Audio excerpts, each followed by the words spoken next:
Hey everyone, my name is Adam Nixon. This is The Random Mill. This is your home for all things festivals and Reading and Leeds. Today's video is going to be a bumper, massive Q&A. I'm going to make it so easy for you, so there's going to be a timestamp down below for any questions that there are in this video. So if you really want to find out the answer to one question, then that'll be in the description down below. And if you're not already, make sure you follow me on socials. Somehow in the last week, TikTok has become my most followed platform. We're on over 1,500 followers on TikTok. I basically upload daily clips of festival contents from YouTube, that sort of sets and things, and it's doing really well. All fair. I'm not making any money from it, so it's just fair use. All the content out there. Hopefully, we're going to be bringing some in real life stuff to that. But yet, make sure you follow me on TikTok, Twitter, and Instagram already, because they're my babies and they're the ones that I'm really pushing all my content for. Okay, so let's get on with the questions. Basically, as I say, we've got a community over in Twitter and Instagram, and then they're the people who have asked the questions, so hopefully they answer any of your questions you may have. And as I say earlier, all of the questions are in the timestamps down below. Okay, so I've got this many times, but basically it is tips for a first timer. I'm obviously going to do a whole video on this in the future, and it'll be really in depth, but I'm going to just say a couple of tips that I have now straight off the bat and say what I would say for if it was my first time going. So the number one mistake I made in that first year is do not overpack. I took a lot of stuff, a lot of food, too many clothes, too many everything, and it took me forever to get from my stuff from my car to the camp. You have to wheel it all around, you're walking for ages. Do not overpack, and if you overpack a little bit, do 2 trips. It's so much easier. Go with your tent, set up your tent, and then come back. But yes, do not overpack, and make sure the main thing you're bringing in is booze. What I would say as well is camp wherever you feel best. There's going to be loads of videos online and loads of tweets and things like that saying, oh, camping orange, camping wherever. Obviously, these different camps have their merit, and they're great to camp in because of the atmosphere. But for us, we camped in Brown the first year. We couldn't bother to go any further, and it was still great. Yes, it's a completely different vibe, but it was still nice. So camp wherever you want to camp, whatever vibe you're looking for, you camp there, and just camp wherever you feel most comfortable. If it's your first year, you may want to go somewhere a little bit more low-key. I would also say don't be afraid to sort of take your own alcohol. Don't rely on all of the alcohol that you're going to buy from there, because you may as well take your own. You can take sort of as much as you want. You're not going to get anything taken away. You just can't take stuff like glass bottles. So take cans, take plastic bottles, take anything like that, and fill up. I'd get a big reusable plastic bottle and fill up that, and then same with like water. Don't take loads of bottles of water. Just take a big refillable jug sort of thing, and then you can go get that refilled down by sort of water areas and things like that. So yeah, my main stress is just don't overpack. Take what you think is necessary, and don't worry too much. Just make sure you got a bit of money for food and stuff like that. And I don't just say just take some cereal bars and things just for the mornings, but yeah, that would be my main tip. But we're going to go in a whole long video that I'm going to have to write all the different tips that I have, because this is off the top of my head, whereas a tips for a first timer video will be coming, and that'll be a lot more planned. Okay, so another question we have is my favourite act from the lineup this year. There's a lot of favourite acts. The number one headline I'm looking forward to is a little bit controversial, but I'm looking forward to seeing Stormzy. I think he's an absolute performer, and I cannot wait to see him. After seeing his Glastonbury set, I just cannot wait to see him. So yeah, Stormzy is definitely up there. Post Malone I saw at 2018 Reading, so I'm still looking forward to him, but he wouldn't be my sort of favourite act that I'm looking forward to. I'm looking forward to quite a few of the bands. I'm looking forward to seeing Two Door Cinema Club for the first time. I'm looking forward to seeing Wolf Alice for the first time. I'm looking forward to see Jerry Cinnamon for the first time. I'm looking forward to seeing all of these different bands that are fantastic, and I can't wait to see for the first time. And there's a lot of low down that I'm looking forward to. I'm excited to see Tion Wayne. I'm excited to see Seagulls. I'm excited to see Declan McKenna, Sam Fender, Tom Grennan. So many acts that I really cannot wait for. All of those acts are the first ones that come to my head that I really can't wait for. So yeah, it's going to be a great year, and I really hope it goes ahead, and I'm pretty sure it will at this point. So yeah, I can't wait. But if I have to pinpoint one, it's definitely going to be the Stormzy on the Friday night. I think that's going to open up the festival. It's going to be amazing. Everyone's going to be there. And, all those people who don't really rate Stormzy, I still think they're going to go see him after that Glastonbury performance. And I think the energy is going to be ridiculous. It's going to be the first time we all see a massive act. Obviously, apart from Catfish. Catfish will also be great, but I've seen them live before. But yeah, Stormzy's going to be huge. And I think a lot of people are going to be pleasantly surprised with Stormzy's performance. Okay, so the next question is going to be secret set predictions for this year. So again, I want to do a whole video on secret sets, and when we get nearer the time, we might get an idea who it's going to be. But straight off the bat, I'm going to list a few who I think could turn up for a secret set. So I think Royal Blood could turn up for a secret set. I think the Amazons could turn up for a secret set. I think Idols could turn up for a secret set if they do not do, if they're not on the lineup. I think Blossoms could turn up for a secret set. And sort of the biggest name probably is someone like Bring Me the Horizon. They quite like a secret set. But yeah, they're probably the 5 that I'd probably most likely to see. And I mean, Bring Me the Horizon, probably not really, but the other 4 are probably the most likely. I think we're going to see Royal Blood next year at the Reading and Leeds lineup. I think they're going to headline next year, and it would make sense if they did a secret set this year to kind of get everyone sort of excited and be like, damn, I wish they did like a whole proper set, and then boom, there you go, they'll let it go next year. But either that or they'll just advertise the shit out of them this year and then put them on in 2022.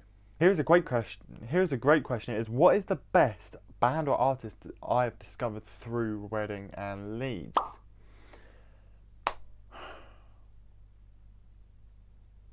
You know what? There's been so many that I've found that are on the lineup and then become like, then ended up really liking. Like I think when I went out of 2018, I'll say the artist that I was quite surprised about in 2018, I had never ever listened to Panic at the Disco ever, like, not at all. I then saw them at 2018 because they were on just before Kendrick Lamar, was it? I think so. And I was so impressed with them, listened to them when I got back, and I really liked their music, and I think they were bloody fantastic, to be fair. So Panic at the Disco are probably the biggest artist that I hadn't listened to and then really, really liked. This year, coming off of like the lineup, Girl in Red, really impressed by. I hadn't heard her before. Her new album's phenomenal, and I really, really like that. I don't know how. They're on the lineup this year. I had a few comments to say to listen to them. I listened to them, and I absolutely love their music now. So yeah, there's just going to be so many artists, I think, especially this year, especially with doing this YouTube channel, that I'm going to want to listen to all it. Like, I'm going to have to listen to pretty much everyone's on the lineup's music, and hopefully I'm going to be able to find some gems. But so far, I don't know how, and Girl in Red are the 2 that I'm most impressed by. Also like people like Sports Team through this lineup, also like Blocks through this lineup, and yeah, I'd say they're the main ones, but definitely Girl in Red, and I don't know how. Next question is, will you be seeing all of the main stage headliners? I absolutely will. I really like all the headliners this year, even Queens of the Stone Age, who are a band that are not really in my music taste at all. I'm going to be seeing them all. I want to see them all, and every single headliner has impressed me this year, and I absolutely cannot wait to see every single one of them. So yes, absolutely. Okay, so I've got a few questions that are about the festival. So there's going to be a little section about, like, you know, similar to the tips for the first timers. So what's the best thing to do for food at Reading? I absolutely love the roast in the Yorkshire pudding. I think it's near the main arena, just outside the main arena, and there's a massive Yorkshire pudding, and they put a roast dinner in it, and it's like 11 quid, and it's the best thing ever. After that 10 o'clock, when you're knackered and you just want some fuel, and then that's amazing. I also had like a roast wrap there before, like a Yorkshire pudding wrap. I've had all sorts there, burgers and stuff like that. The food's great there, to be fair. But yeah, that one roast dinner in the Yorkshire pudding definitely stands out. It's amazing. And then yeah, what I took was just like cereal bars, the things that will keep, the things that I fancied in the morning, like crisps and that sort of thing. That is a great thing to take. Best time to get there for early bird is, I got there when I last went in 2018. I've only been once this year. I've only been once, and it's because I'm only 20 now. So I absolutely love the festival. Done so much research about the festival, so that's why I feel it's not that I haven't been, so I don't feel unqualified to do this channel. I feel quite qualified to do this channel because of how much I loved the year I went. 2019 I couldn't go because I was on holiday, and obviously I didn't know I was going to do this YouTube channel, otherwise I probably would have gone. And now I'm going to just go year on after. But yes, best time, we got there at, when did we get there? We got there about 4 o'clock and it was packed. So what you want to do, they say they don't open the gates till like 4 or 5 o'clock. They open the gates about 1 o'clock. So I'd say get there for about 12, 1, whatever. It doesn't matter if you're waiting there for a bit. Just get in that queue, get in there, find your camping spot. But yeah, I would definitely say to get there like sort of midday, just after midday. Best camp. I would say best camp for atmosphere, you're going to want to stay in orange, you're going to want to stay in yellow, you're going to want to stay in purple. Probably orange and purple would be the best bet.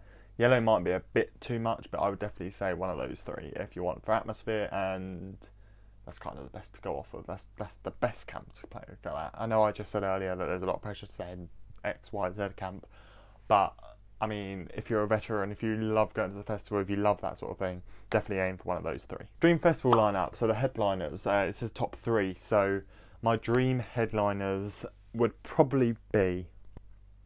So I'm going to go off the idea that there's a legendary act, an indie act, and a rap act, or whatever. So I would probably say, for the legendary act, and I do think these would be the legendary act now, I think Arctic Monkeys. I think if we got Arctic Monkeys on the lineup, they wouldn't just fill the indie slot, they'd fill the legendary slot. So Arctic Monkeys, that 2014 performance is ridiculous, and I think anyone would want to see them.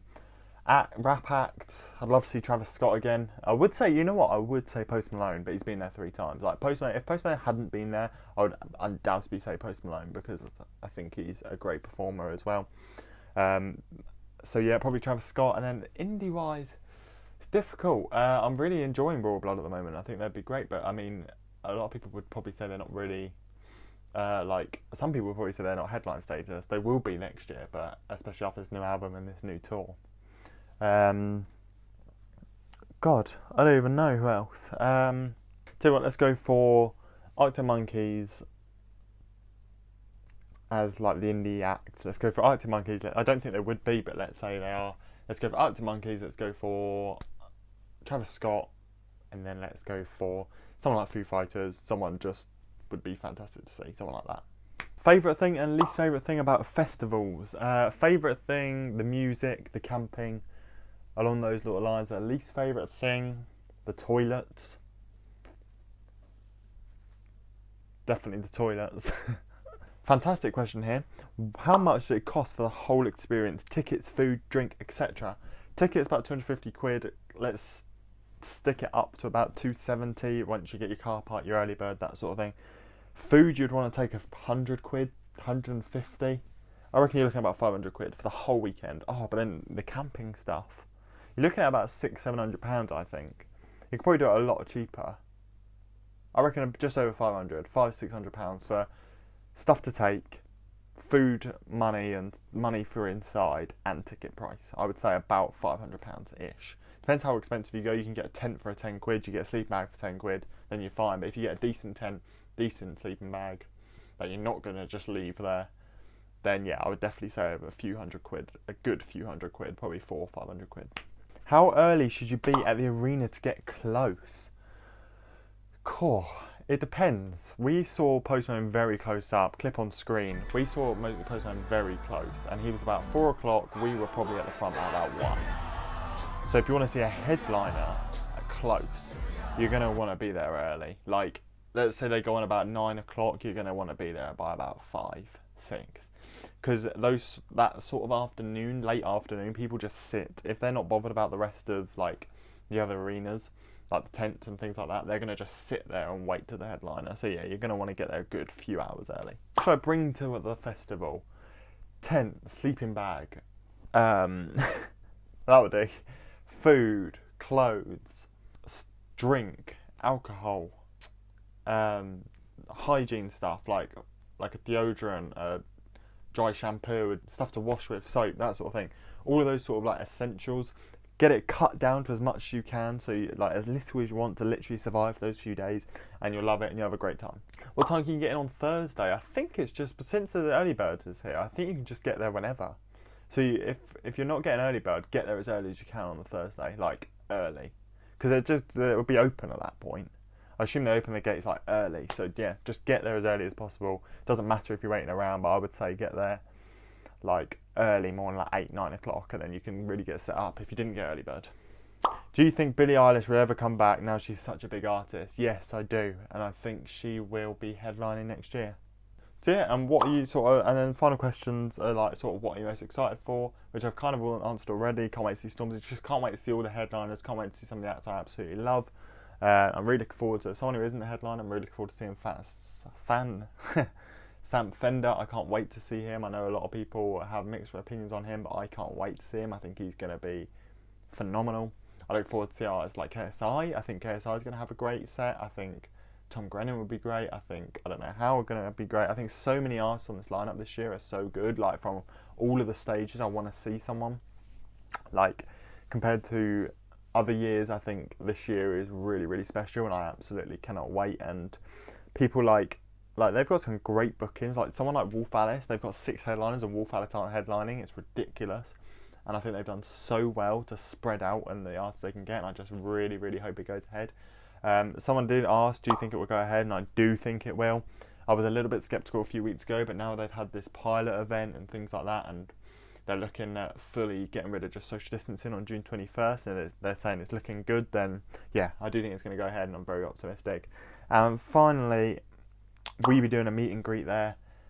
I can't believe I've been asked whether I'm doing a meet and greet, and I've got 300 followers on Instagram, 800 followers on Twitter, and 85 on YouTube. But yeah, if the demand's there, I'm definitely going to be doing a meet and greet. That'd be so cool. Like, just a little, probably like on the Thursday or something like that, we'll just get everyone who wants to sort of meet up and just chat about festival stuff. We'll just find a location, find a time, and we'll all meet up, and you know, ask for any pictures or whatever, and we can just get chatting, really. It'll just be quality. And of course, if you see me across the weekend and for some weird reason you want some sort of photo or whatever, then yeah, just make sure you come up to me. And yeah, and that kind of concludes this bumper big festival Q&A. We'll do another one nearer the time, and I'm probably going to get hundreds more new questions from hopefully a load of new followers. But yeah, so that is kind of it for Reading Festival and everything like that. If you have any more questions, make sure you comment down below. If you're early enough and you've got some extra questions that I didn't address, then comment and I'll just reply to your comment, and we should be all good. So yeah, I hope you guys did enjoy this video. My name has of course been Adam, and this has been the Random Wheel. Make sure you're following us on Twitter, Instagram and TikTok.